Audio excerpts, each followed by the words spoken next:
sanded and cleaned out. It's just a lot of dirt and twigs that are blocking it, which we're assuming is what's back.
Okay, let's count it down.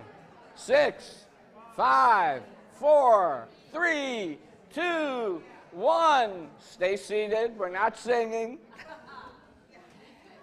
Good morning. Good morning, everyone. I'm Reverend J. Wolin, the settled minister here at the Unitarian Universalists of Sarasota. We want to welcome all of you, but especially want to welcome our visitors today, both here in person as well as live streaming with us today. We invite you to consider registering on our virtual guest book on our website, uusrq.org, or you can sign up if you're here in person right at the welcome table outside. And if you do sign up, you will get a weekly email of all the events that are happening here, and as well some Zoom links for programming that are online. As well, often we invite you to join us for coffee and snacks after the service so that we can get to know each other better. We have a couple of announcements. The Rainbow Alliance, just a reminder, will be having a potluck today after the service. And now I invite up Pam French to talk about our Share the Plate today.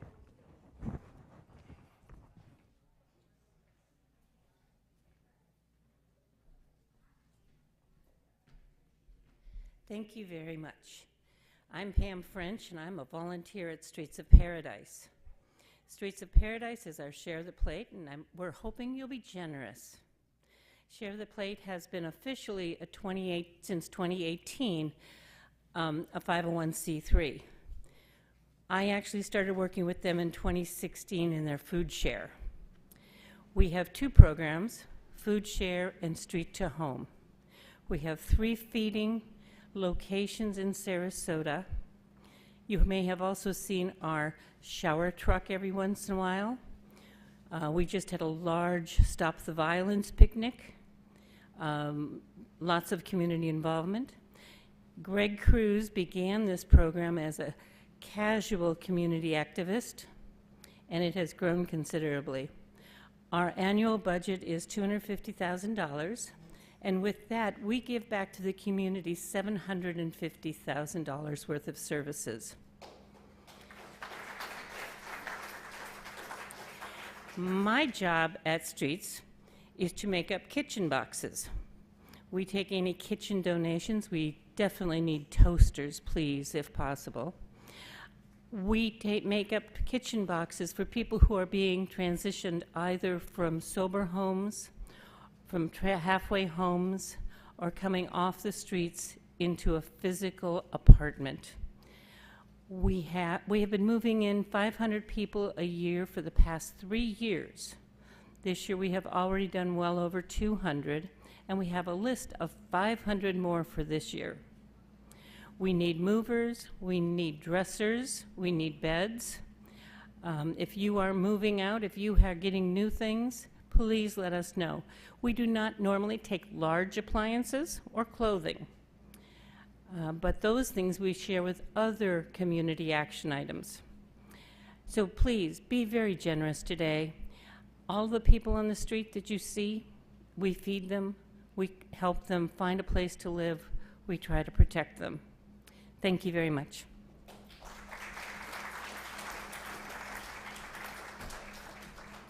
And also, just a reminder, 100% of whatever is given today will go to Streets of Paradise in our offering. So today is a very unique service. This week has been General Assembly, the annual gathering of our congregations. This year was the first year it was intentionally online, 100%. And because of that, we will get to view a first-hand view before it even is shown at General Assembly. They have sent us the Sunday morning worship service. So now I invite you to sit back, relax, enjoy Sunday morning at General Assembly.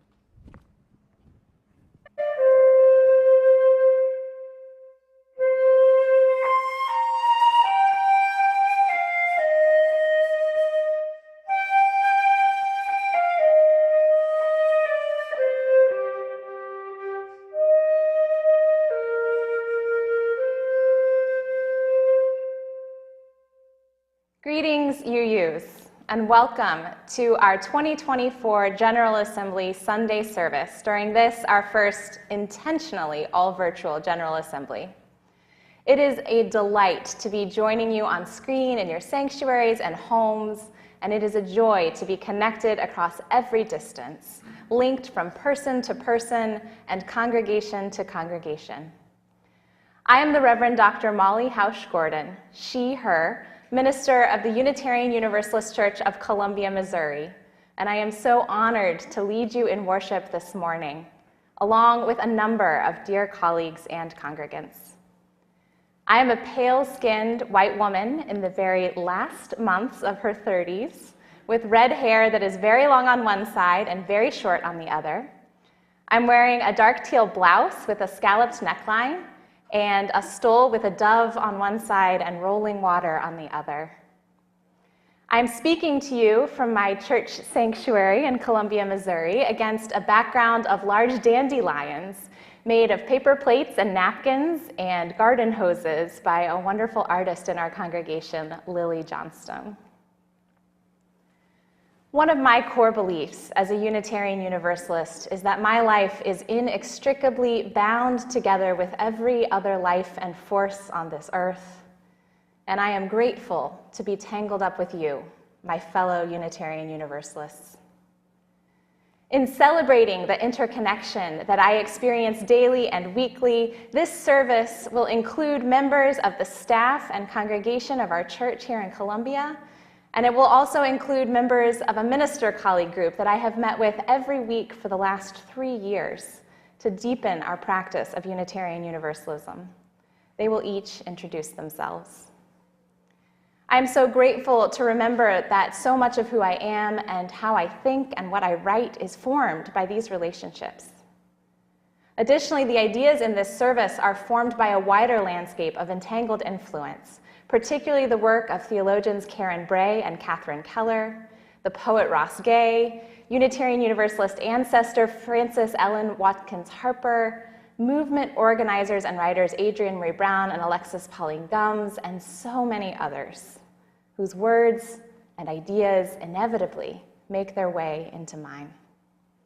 I wonder, who are you tangled up with in your congregation, in your thinking, in your life? Let's celebrate those connections today. We begin with the Prelude performed by several UU choirs from across the country, their images and voices woven together as our lives and our faith communities so deeply are. I hope you will feel yourself connected as we worship together today, remembering that we are here, gathered from many places, and yet still here together. Let us begin.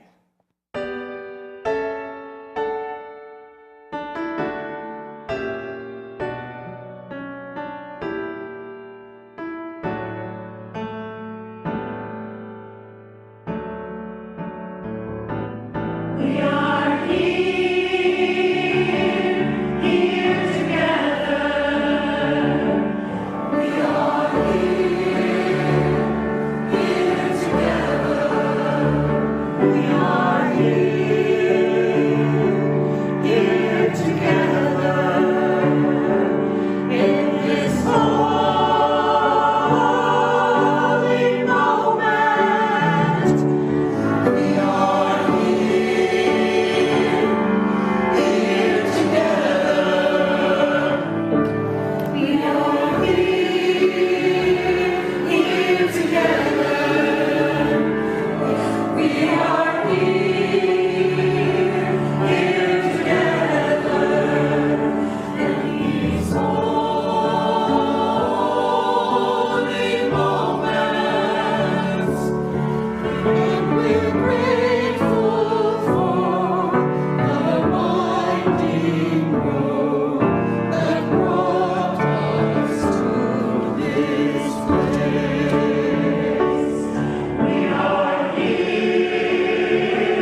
As we weave our worshiping community this morning, we offer greetings to all UUA congregations, to CUC congregations, to individual UUs tuning in across the country and world, and to global Unitarian Universalist communities who may be worshiping from so many places. As we begin our service from diverse locations this morning, may we ground ourselves in each of those places, even as our spirits reach out to connect us to one another. Helping me to anchor our worship this morning in some of the hundreds of places from which we gather are several minister colleagues from across the United States who meet together every single week to hone our preaching practice and invite each other into the most daring expressions of Unitarian Universalism. I am Eric Kamenetsky. I am an older, balding man with slightly olive-tinted skin. Greetings from the U.S. West Coast, from Edmonds, Washington, where the deep blue waters of the Salish Sea lap at the shores between the Cascade and the Olympic mountain ranges. The land I join you from has been stewarded for countless generations by the Snohomish tribe and the Coast Salish people who continue their livelihoods on these lands today.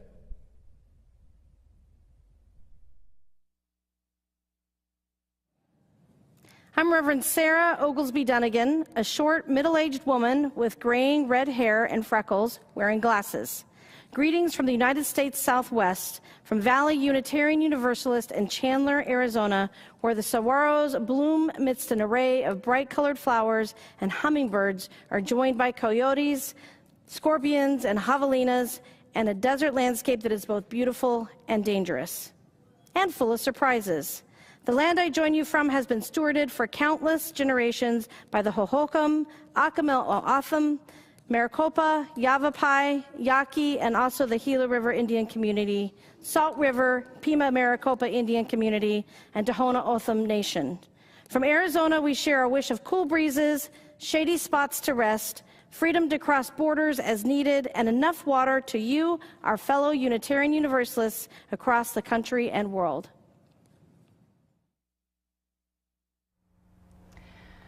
I am Molly Housh Gordon, a white woman with red hair in an asymmetrical style.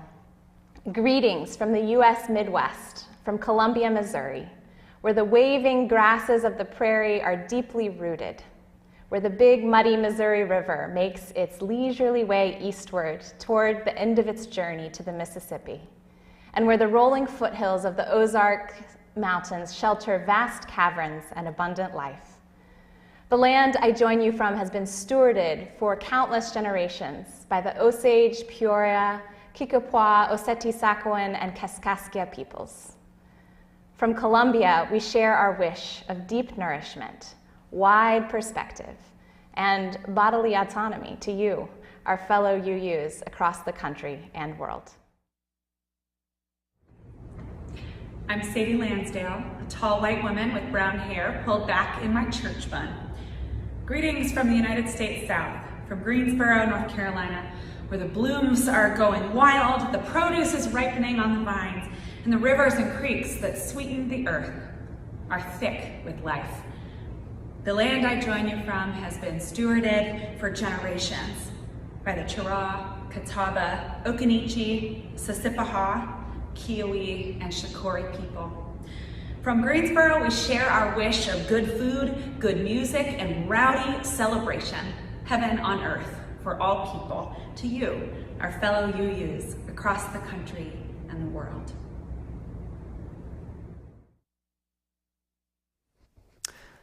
I am Aaron Stockwell-Wiseman, a tallish white man with short blonde hair and a beard. I am wearing a blue ministerial robe and a rainbow stole, and I use glasses. Greetings from the United States East Coast, from Framingham, Massachusetts, in the Charles River watershed. We learn about the seasons as the vernal pools fill with water in the spring. They're the home to yellow-spotted salamanders and fairy shrimp. We learn about the seasons, too, with the vermilion and golden leaves of autumn, and the chattering of those bare branches during stick season. The land I join you from has been stewarded for countless generations by the Massachusetts Agawam, Nipmuc, and Pawtucket peoples. From Framingham, Massachusetts, we share our wish of changing seasons and flourishing life to you, our fellow Unitarian Universalists across the country and world. Greetings to you gathered in so many additional beautiful spaces. Take a moment to feel your body connected to the place where you are as we join our spirits with yours from each of these places. Take a moment in gratitude for the land that upholds and sustains you, for its many stewards across generations, and for the spirit that roots and connects us each to each in a great web of living and loving and worshiping. Come, let us gather.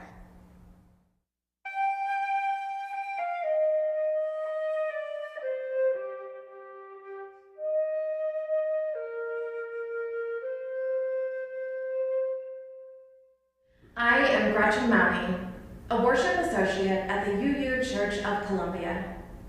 I am a white elder millennial in you, she, and they pronouns.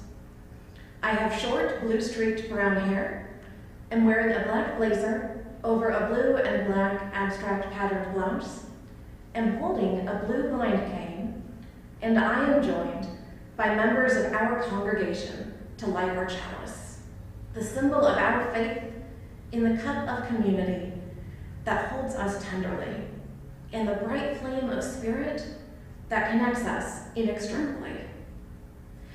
Our chalice is made of hammered metal, with a round base, a platform holding a candle, and two circles arching their way around the flame.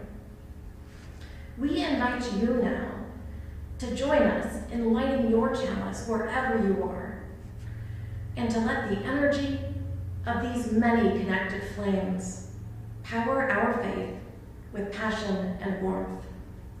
As you light your chalices, we will share a moment of music and images of a number of chalices from congregations across the country.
I am Leon Dunkley.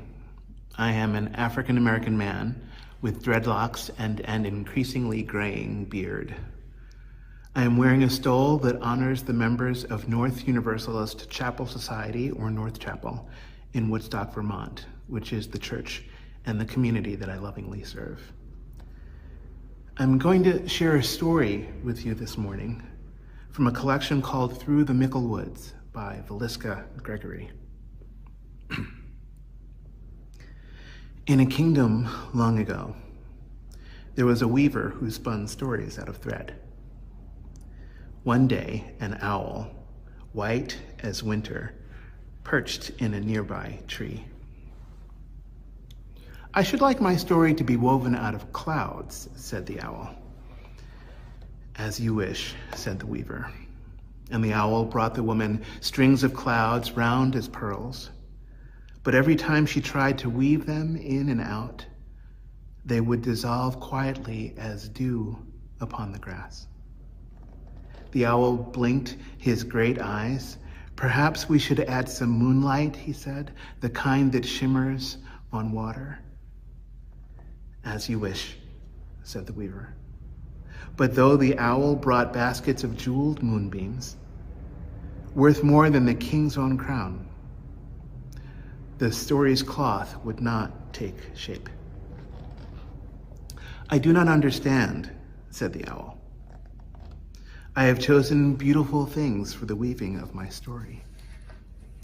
"Ah," said the woman, "but sometimes the cloth will pattern itself, whether we will or no. You must bring everything, things chosen and things not."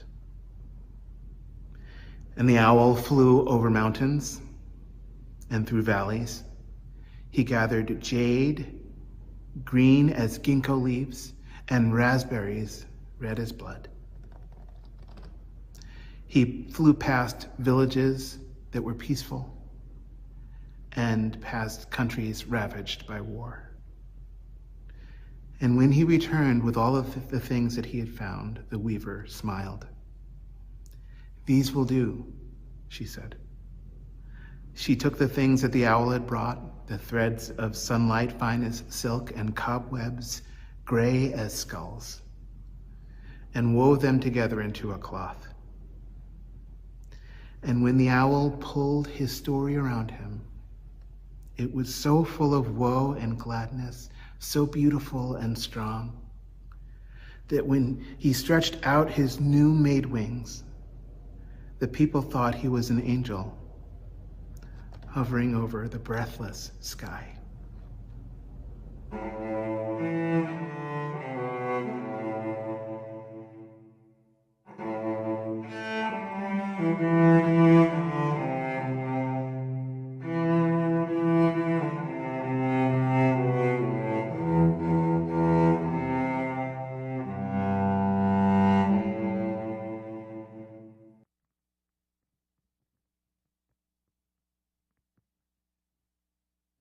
Be as wise as owls, and may we all be the angels, seen as the angels, as we take our morning offering, 100% of which will go to streets of paradise.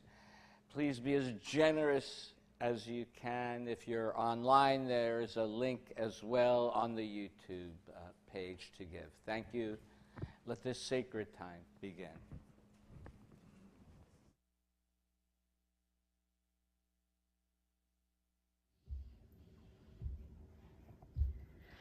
We are weaving our lives. We are weaving our hearts and our minds.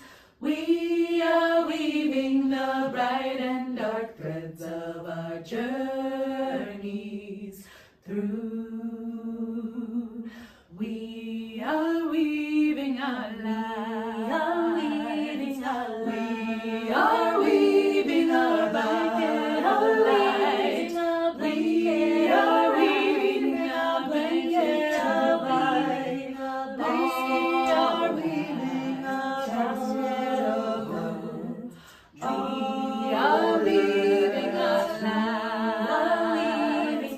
We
Jamila Batchelder, the Director of Religious Education at the UU Church of Columbia.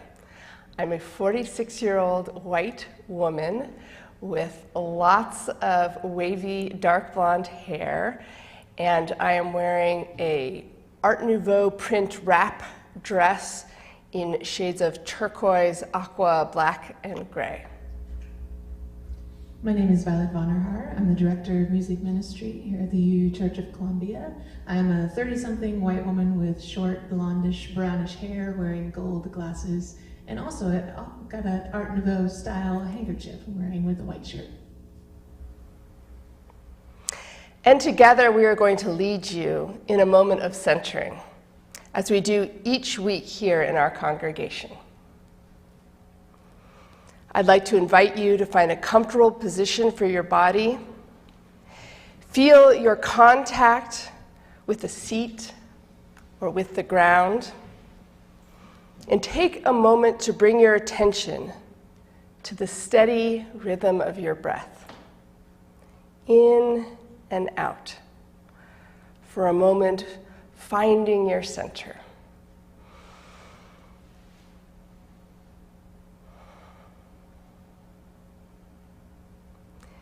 And now, close your eyes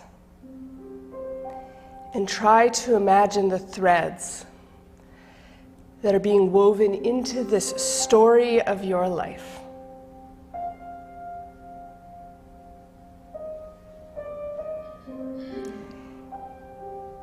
Each experience, each feeling, each love and sorrow, its own thread.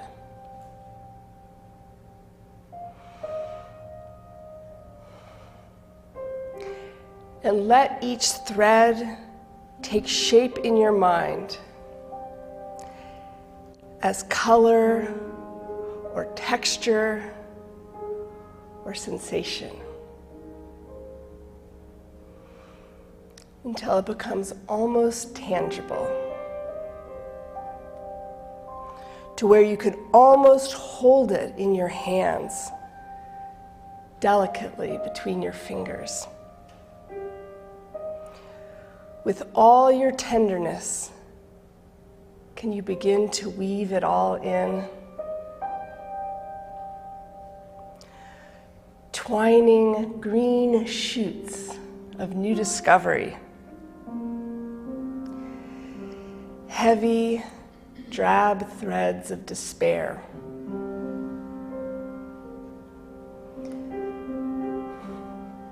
The sparkling sunlight of unexpected joy. The red, hot threads of anguish. The strong and supple threads of deep friendship. The endless threads of grief that weave themselves in again and again throughout the fabric, that perhaps the fabric couldn't exist without, because when you look more closely, you see that they were spun out of your capacity to love.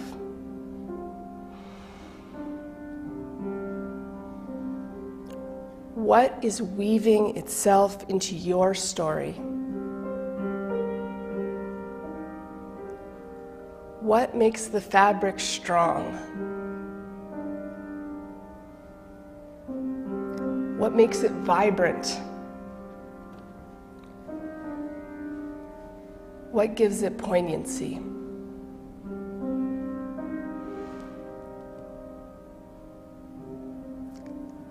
And now, bring your attention to the edge of the fabric that you are weaving.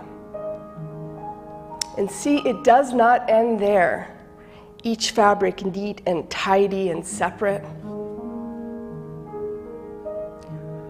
Open your mind, your heart, your spirit to threads being woven from 100, 1,000, from countless others weaving into yours in colors and textures you could never have imagined.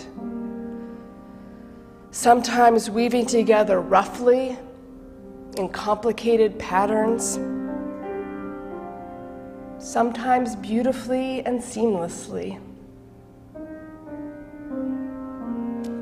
sometimes some of both. Can you hold the tenderness of their stories, the tenderness and care of this weaving together?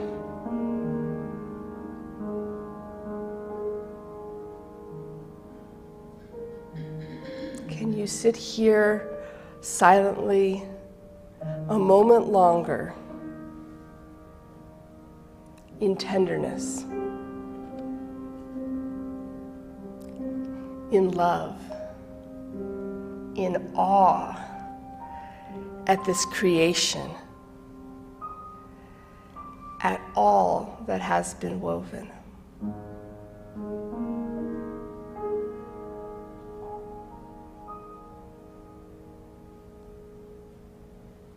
We are weaving our lives. Won't you sing with me?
I am Joan Javier Duval.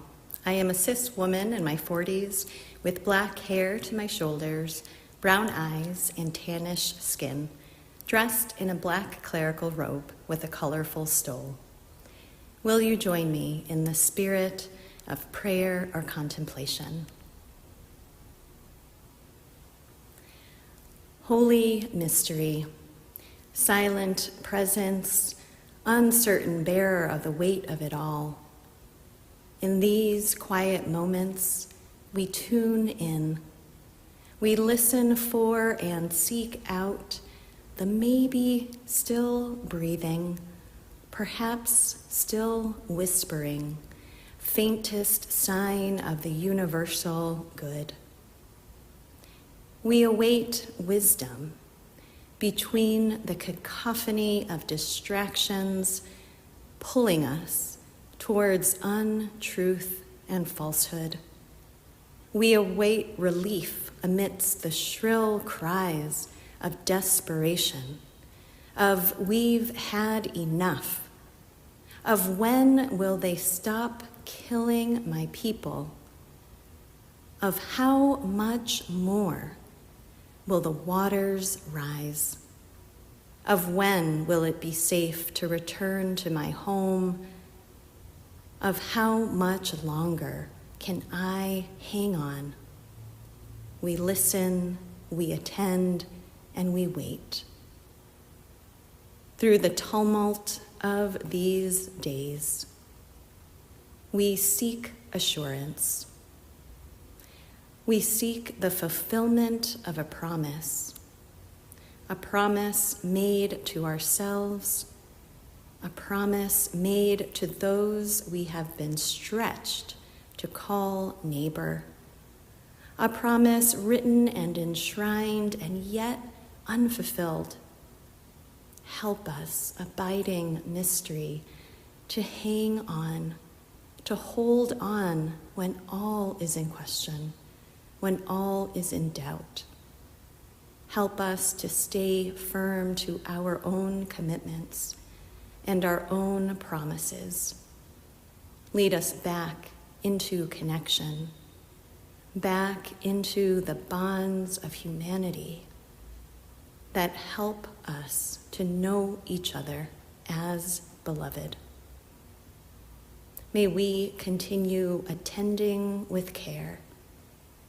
May we keep watch. May we beckon love and justice and mercy with our own whispers, with our shouts, with our cries, until all know themselves part of the circle of love. Amen. And we continue now with several minutes of contemplative music and images of candles on the screen. You may wish to share your congregation's usual rituals of prayer or joys and sorrows during this time by pausing the video.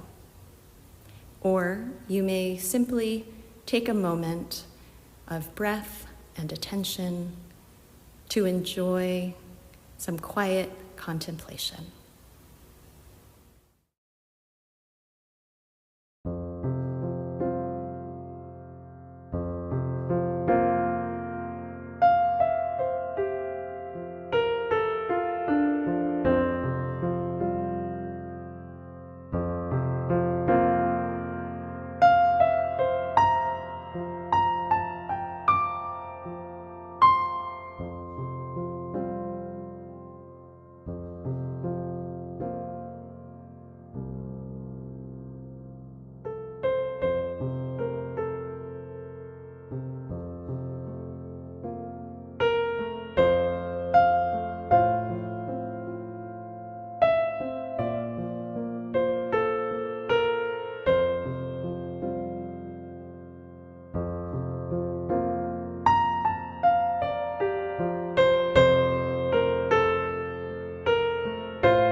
Now we invite you to join in singing our hymn of response, Spirit of Life.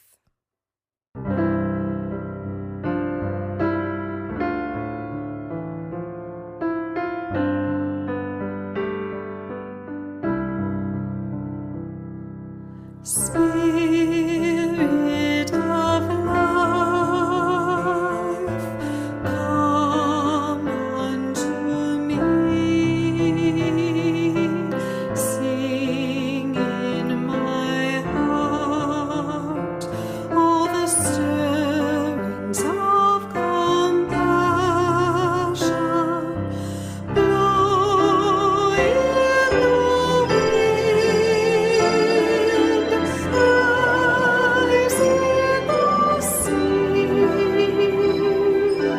move in the hand, giving life the shape of justice. Moves only those wings set me free. Spirit of life, come to me, come to me.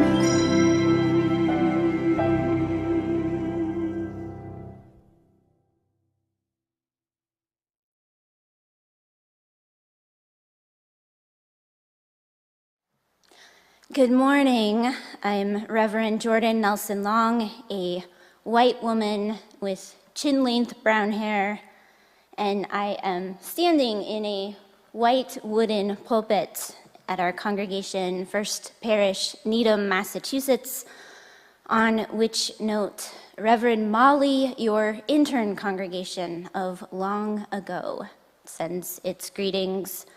We are indeed held by threads woven fine. Our reading this morning is by the poet Jean Lohman, Shaking the Tree. Vine and branch, we're connected in this world of sound and echo, figure and shadow, the leaves contingent, roots pushing against earth. An apple belongs to itself, to stem and tree, to air that claims it, then ground. Connections balance. Each motion changes another.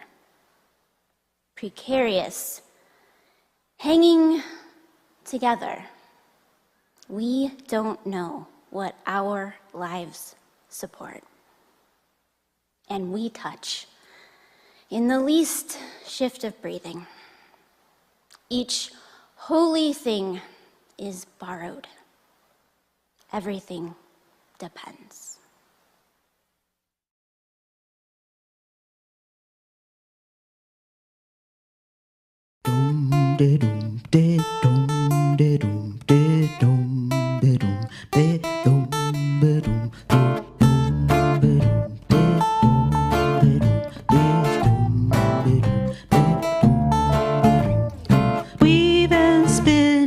Weave and spin, this is how our work begins. Mend and heal, take the dream and make it real. Weave and spin,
My 5-year-old Margot May comes to me sobbing and thrusts her snuggle-worn sloth lovey into my face.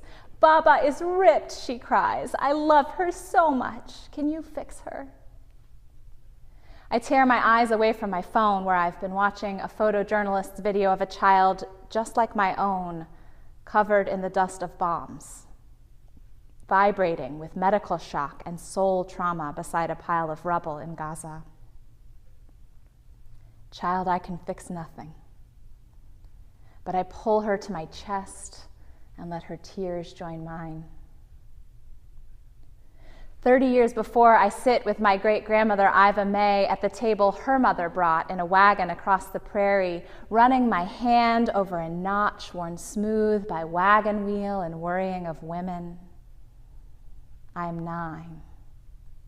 We sit packing away blankets whose edges she neatly crochets by feel, her beloved hobby as a seamstress with sight long gone.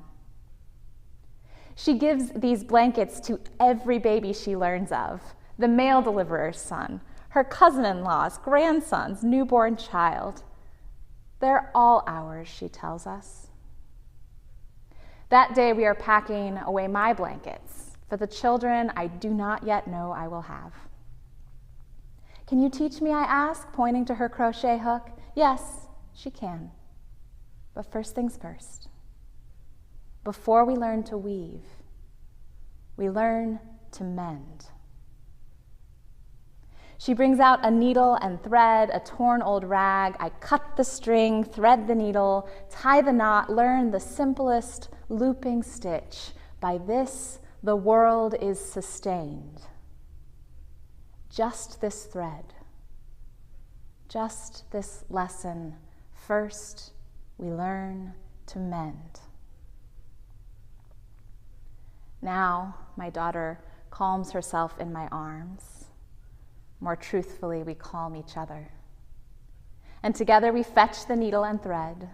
Under my hands, Baba becomes whole again, while beside us, images of devastation flicker on the screen of my phone. I can fix nothing. But Iva taught me, every baby is ours. First, we learn to mend. It is a theological truth long understood by our tradition that all of our lives are woven and sewn and bundled up into one great tapestry of life. It is a terrible truth of this moment that the weaving is torn and frayed and sliced, sometimes by our very own hands. And I'm not certain that we have learned well to mend. Friends, I want to speak to you today of the web of life, an existential fact about which we Unitarian Universalists love to sing and rhapsodize and sometimes joke. Did you see the UU Valentine that said, "Baby, let's let our interconnected webs interconnect"? It's beautiful, isn't it? The web of life. Sparkling with dew like jewels at every join.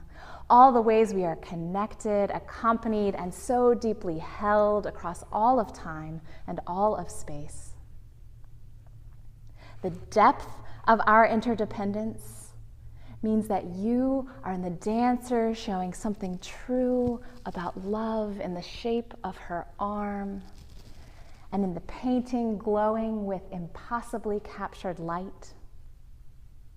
It means there is something of you in the way a rose unfurls, something of you in the engineers that found a way to reach the stars, and something of you in the stars. All of life is woven thick, and that means we are each reflected in poetry and in prayer, in science and in every silence. We are echoed in the ocean waves and found in the deep. How beautiful. You could almost forget, couldn't you, that a spider's web is also the tool of a predator, that a web is sure death for the fly. Our connections are sticky, and sometimes they are terrible. We are in the rot as much as the roses. And there is something of us in the avarice of the billionaire who hoards 10 lifetimes of security while everyone else teeters at the brink of disaster. And we are not separate from the old boy sneering with racist slurs and a powerful need to be better, to make others less, or from the casual, vast cruelty of the truly powerful. We are not separate. And for me, there is this. My great-grandmother, Iva May, who crocheted countless soft blankets to hold new life, she also upholstered the plane that destroyed Hiroshima. How do I hold both of those things so tenderly? Our connection is a soothing balm, but it is also in those bombs. Every baby is ours, and so is every harm. The tapestry of our lives is thick, woven, warp and weft of love and pain. It is beautiful and it is awful. Our interdependence is sustaining and threatening. And God, sometimes I wish it was just one or the other. Our whole culture is set up to tell us it's only ever one or the other. My survival brain would really like it to just be one or the other so I would know how to act. All of us sometimes behave like it's only one or the other, like we're all saved or all damned, all good or all bad. Like we could cut away the harm and have only the love.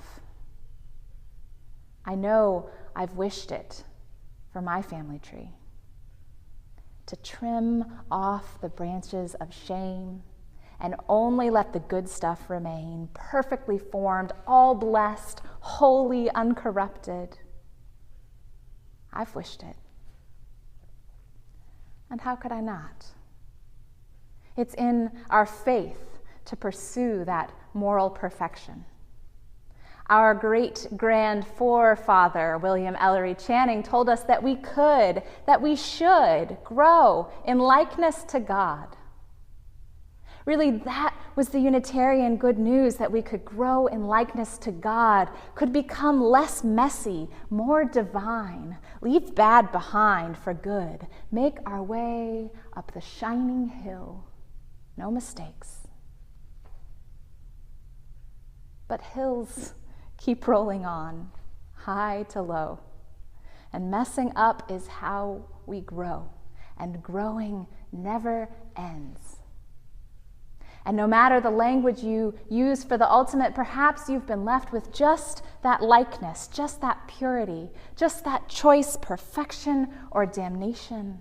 And are you just exhausted from the climb? Because maybe you're afraid that they're onto you. Your congregation, your friends, your colleagues, or your people, that they know you haven't got it all right yet. That there's still some greed in you, or some confusion and lots of fear. Maybe you're afraid that you haven't got it all right yet, and that makes you all wrong. And maybe you've even tried to slice yourself out of the web sometimes, because nobody told you that you could just keep growing, because nobody ever taught you how to mend. And even when we do feel like we're getting it mostly right, it hurts sometimes to be so tangled up, to be present to all that beauty and all that pain at once, to hold your sparkle-eyed child and her precious stuffed sloth in your lap while another child is covered in the dull dust of bombs, and yet another is dead in her mother's weeping arms. It aches to be so tangled up. No wonder the weaving is frayed. No wonder it is sometimes torn. It aches to be so tangled up, and it is dangerous sometimes. When everything depends, one misfortune can send it all tumbling to disaster. Surely COVID taught us the danger of our beautiful, tight-woven connections, that we ignore them at our peril, and that even when we manage to attend to them well, tragedy may still unfold. Tangled up in the web of life, so much depends upon forces over which we have no control, forces we may never even witness or understand. We are at each other's mercy, and not all of us are merciful. The poet Jean Lohman writes, "Precarious, hanging together, we don't know what our lives support, and we touch in the least shift of breathing. Each holy thing is borrowed, everything depends." Our interdependence sustains us, and because it sustains us, it also makes us so vulnerable to one another. There is no outright safety to be had in the web of life. There never was. It is dangerous to be so tangled up, and it aches. No wonder the weaving is frayed. No wonder it is sometimes torn. And the call of our faith is to respond to these tangled realities all at once. The sustenance and the danger, the holding and the teetering, the beauty and the pain. We really don't like to feel that second part. Sometimes we try to slash and hack away at the web to avoid that second part. Maybe if we could just cut ourselves away from that interdependence, we could be safe. Maybe alone on our own, it wouldn't ache. If I don't rely on you, I could be sure I was okay. And if I leave first, they can't kick me out. And if I distance myself from your mistakes, I won't get kicked out too. And I'll never have to reckon with the shame of things I used to do before I knew. So slash and hack and tug away. And the power hoarders and the supremacy systems and the forces of empire, well, they are standing by, sharpening their knives. They're whispering to us that we don't have to depend, and that the cost of our separation, well, it would only be the parts of us that hurt in the first place. All we have to do is cut out the warp of the weaving, slice away the pain and fears, cut out the anger and the longing. That doesn't sound like such a bad deal, does it? Until the weaving won't hold, because we aren't whole. Until it all begins to unravel and our humanity leaves us too. And the weft of joy that cannot stay without the warp of sorrow. And the weft of love that does not exist without the warp of loss. Our lives must have them all. And not just our lives, life on earth must have it all. Every strand, every warp and weft. Yes, it aches to be so tangled up. Yes, it is dangerous sometimes. And yes, empire is standing ready with a knife, inviting you to cut your way free of the web. Don't. You must stay. You must stay woven in. Everything depends on us all staying woven in, on us each learning to mend. Everything depends. And any separation we might win would be an illusion anyhow. Interdependence is beautiful and it is terrible, but more than that, it is. Our entanglement comes from living in a universe of bouncing atoms and growing life and exploding stars. We cannot escape it if we try, and we harm it when we try. We harm it when we try. So what if instead we hold on tighter to each other, and so embraced we learn to abide, to weave all of life whole, to reknit unjust entanglements into more just ones, to mend the places we've torn in our desperation to escape where the weaving's been worn? What if we turn back to each other and refuse to turn away, even when the bombs break our hearts, even when one more loss will unravel us? What if we tangle our fingers up together on purpose and cup this delicate web in our hands and tenderly mend every tear? And what if every join in the weaving is where the power lies that will make us all free, tangled up in mutual thriving? And what if our heartbreak is the needle that will sew us back together? This has always been the wisdom of community organizers and spiritual leaders and prophets, that our power lives right next to our broken hearts. Another warp and weft in the weaving of our thriving when we're learning to mend. I live in Missouri, where the voice of empire and domination is very loud right now, and where the state legislature is very extremist and very afraid, and they have taken their sharpest knives to our interconnection. They are afraid of how life and death intertwine, so they have banned abortion. They're afraid of how possibility and unruliness dance together, so they have banned gender-affirming care. They are afraid of the way curiosity unfolds into deeper mystery, so they are defunding education. And I wonder, where are their hearts broken to? And I wonder if we can help them learn to mend, because we need them to weave themselves back in, because we can all turn back to each other again.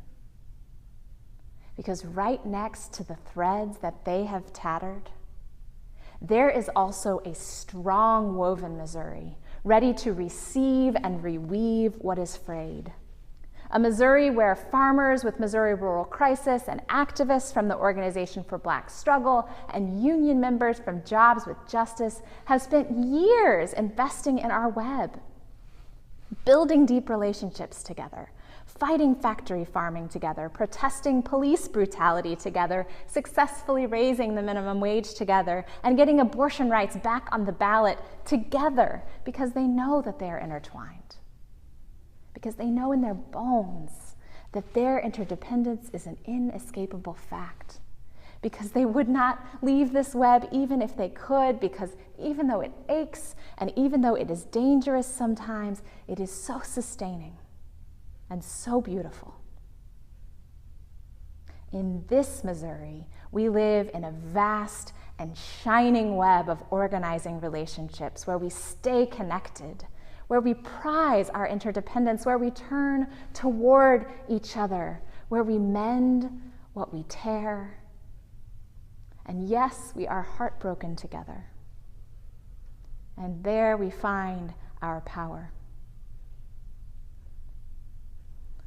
I hope you have a web like that too, in your community, in your congregation, in your beautiful family of choice. I hope you are weaving a beautiful web like that, where we already know that love and loss are intertwined. And because we've accepted that tender truth, the power of our care cannot be stopped.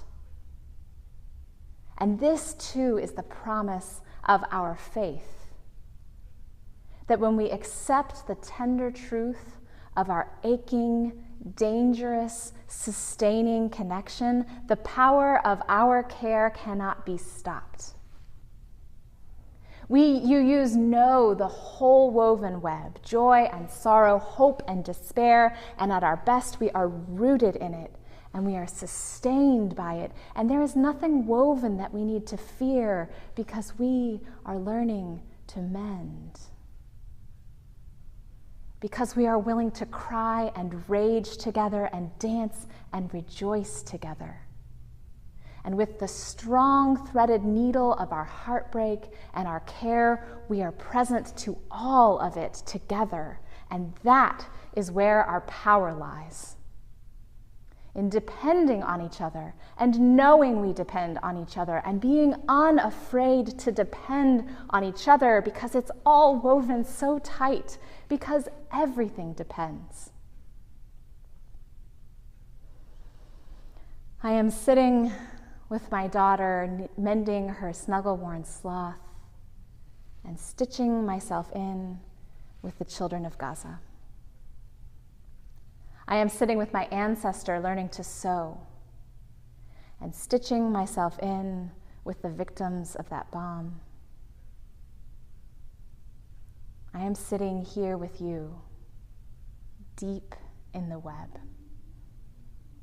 We are here together, tangled up in the gorgeous ache of love, weaving and mending, and when all else fails, joining our tears. By this, the world is sustained.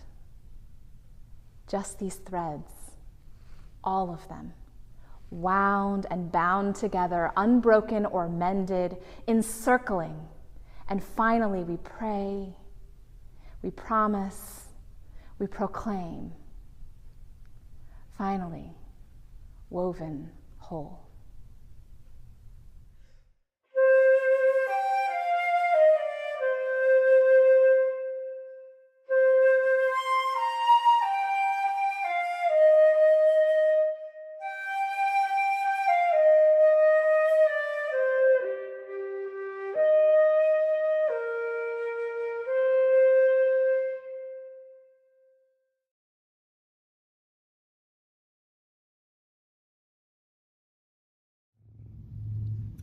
We weave, we mend, and we keep the circle whole together.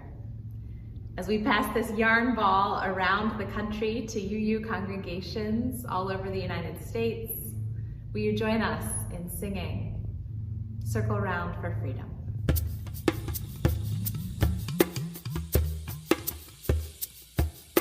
Circle round for freedom.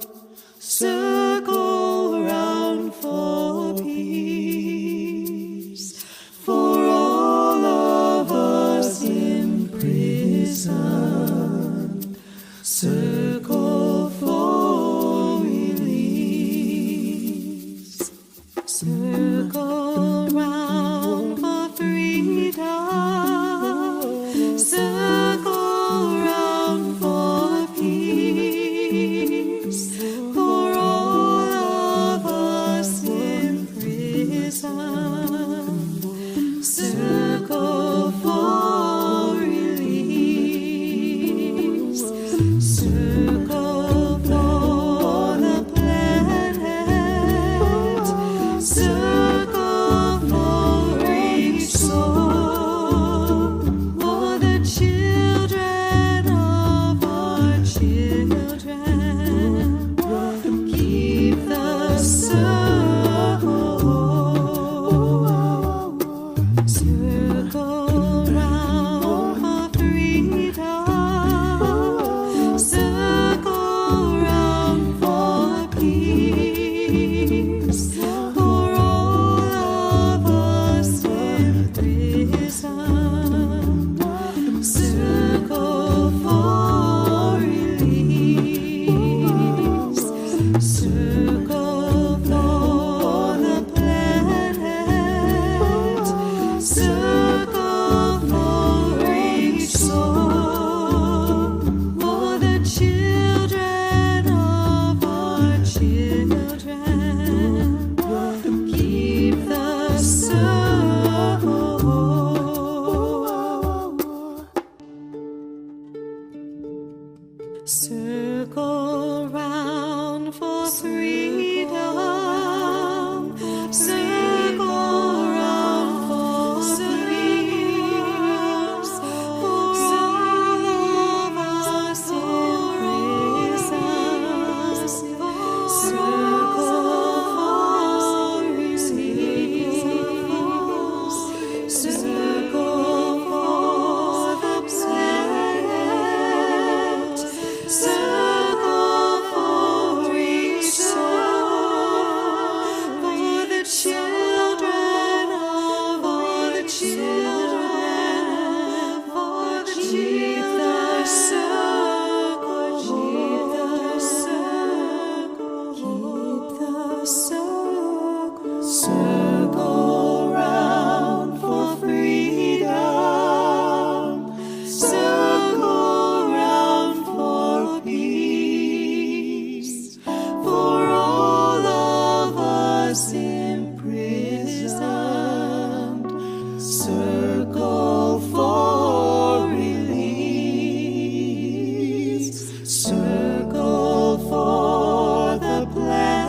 children of our children, keep the circle whole.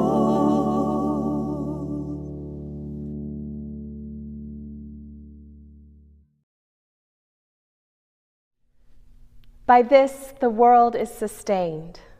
Just these threads, all of them, all of us, woven together, learning to mend, keeping the circle whole. Go in blessing, UUs, and be a blessing to a world that needs our care.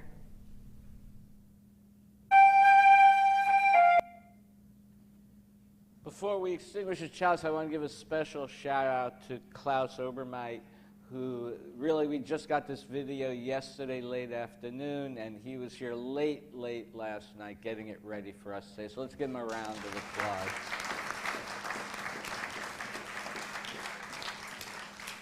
Please join me now in extinguishing our chalice. We extinguish this flame, but not the light of truth, the warmth of community, or the fire of commitment. These we carry in our hearts until we are together again. Thank you all for your presence here today. Thank you.